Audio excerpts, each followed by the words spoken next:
సింహాచలం ఘటన బాధాకరమన్నారు మాజీ TTD chairman YV Subbareddy.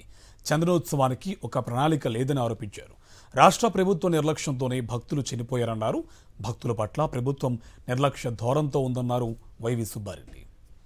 ప్రభుత్వం అధికారంలోకి వచ్చినాక తిరుపతిలో తొక్కిసలాట వల్ల సరిపోవటం కానివ్వండి, ఈరోజు అదే సింహాచల దేవస్థానం చందనోత్సవం సందర్భంగా ఈరోజు ఉదయం కూడా సుమారుగా 8 మంది చనిపోయారని తెలిసింది.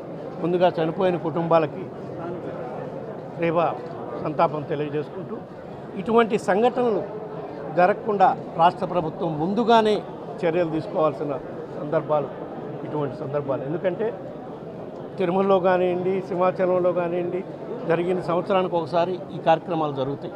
చందనోత్సవాలు కానివ్వండి, తిరుమలలో బ్రహ్మోత్సవాలు కానివ్వండి, వైకుంఠ ఏకాదశి సందర్భంగా కానివ్వండి, ఇటువంటి సందర్భాలు ఉన్నప్పుడే, ప్రత్యేక కార్యక్రమాలు ఉన్నప్పుడే భక్తుల తాకిడి ఎక్కువ ఉంటుంది. కాబట్టి ముందుగానే రాష్ట్ర ప్రభుత్వం అన్ని చర్యలు ప్రణాళికాబద్ధంగా చేసుంటే ఇటువంటి పరిస్థితి వచ్చేది కాదు.